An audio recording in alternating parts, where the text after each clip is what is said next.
So we were learning about systematic errors, and systematic errors are errors that are in one direction. That means it can be either positive or negative but cannot be in different direction. That means one measurement is positive, another measurement negative, then again positive, positive, then negative. So it cannot change randomly. So these are in one direction only. So what are the sources of systematic errors? First is instrumental errors. So there can be errors due to imperfect design of the instrument. So that means instrument itself is not designed properly.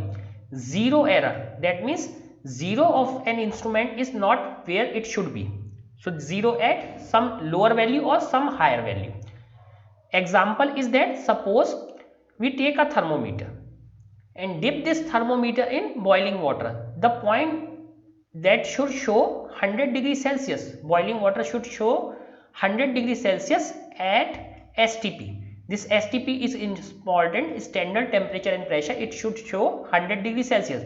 But if it is showing 104 degrees Celsius, that means it is not properly designed. So it has some zero error. That's why at 100 degrees Celsius it is showing 104 degrees Celsius.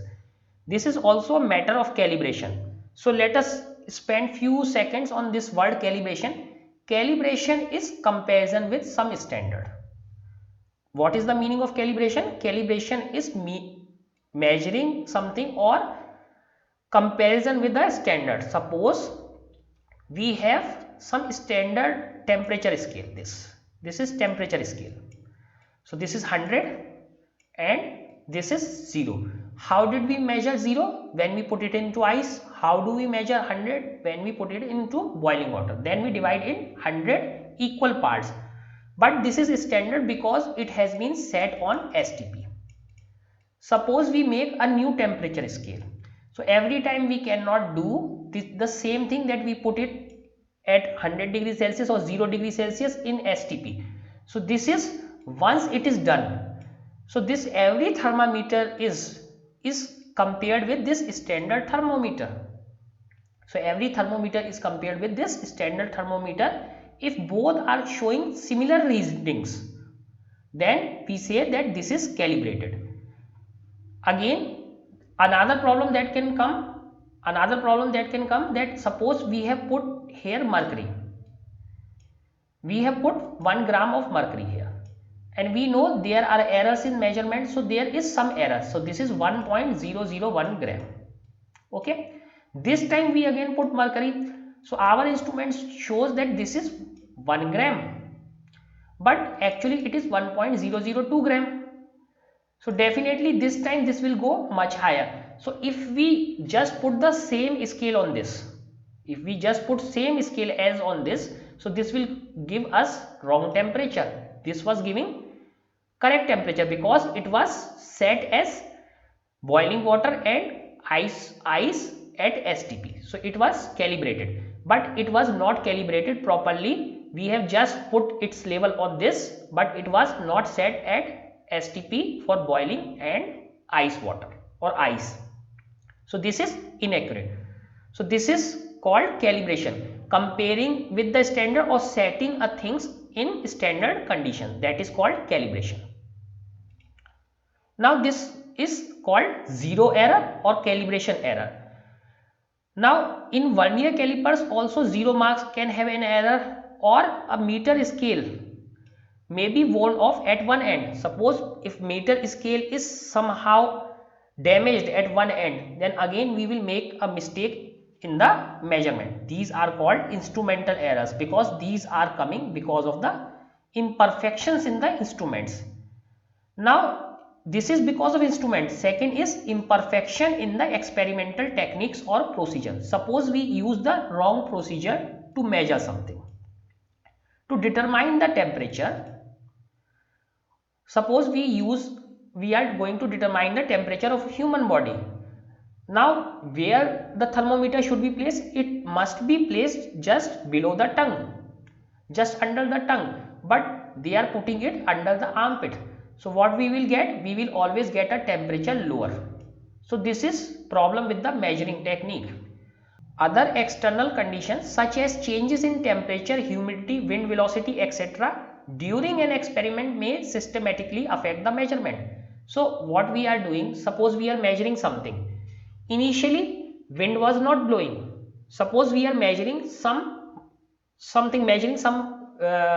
kind of powder, and that measurement is very accurate. We need that measurement to be very accurate, and we are measuring milligrams of powder. Suppose 10 milligram of powder. Since this quantity is very less, so if their air is blowing there, so this will be affected. So accurate measurement is 10 mg, but because of air we measure it to be 11 mg. So this is again because of the wrong procedure. Why it is wrong procedure? Because for accurate measurement we must protect this measurement with the air, from the air or wind. We must protect this. Because of the wind we are measuring the inaccurate value. So this is the problems with the procedure. Ideally very small measurements are done in a box that is closed. That means there is no wind blowing inside this box. Now third type of systematic error, again these are systematic: instrumental, measuring technique or procedural error, personal error. Third error is because of some individual's bias. What is a bias? Bias means the person favors one thing while ignores other thing. So that is a real thing, that person favors one thing and avoid another thing. Or lack of proper setting. So we don't have proper settings of the apparatus, or we can have carelessness. So that comes into this personal errors. Now an example is that suppose a person has habit to see the readings from right. So suppose this is the scale and this is the correct position of the needle. If a person has a habit to see it always from right, that is called personal bias, because he has a habit to see the things from right side. That's why he will always measure it inaccurately. What should be the correct technique? Person should see it just from the above. And this error is because of parallax. So that we have learned what is parallax. So this is due to personal. All these three are systematic errors. Now how can we reduce these systematic errors? We can reduce systematic errors by improving our experimental techniques, selecting better instruments, removing personal bias as far as possible.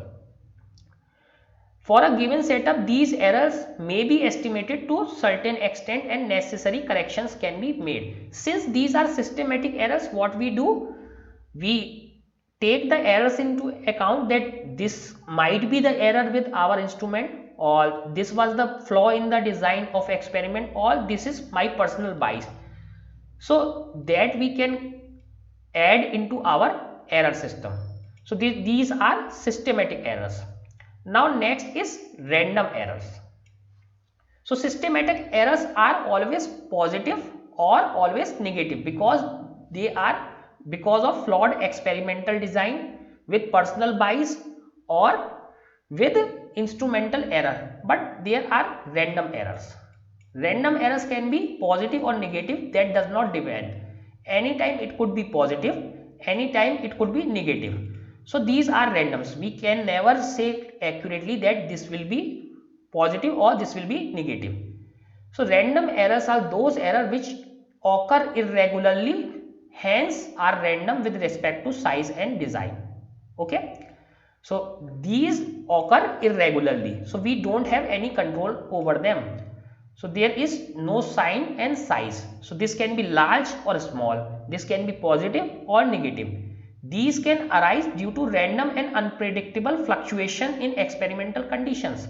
Suppose we say that we want to maintain temperature 27 degrees Celsius for our experiment, but temperature can be high or temperature can be low. That is something that is not our control. Suppose we have controlled the temperature of AC to 27 degrees Celsius, then voltage supply may fluctuate or some other error might be there.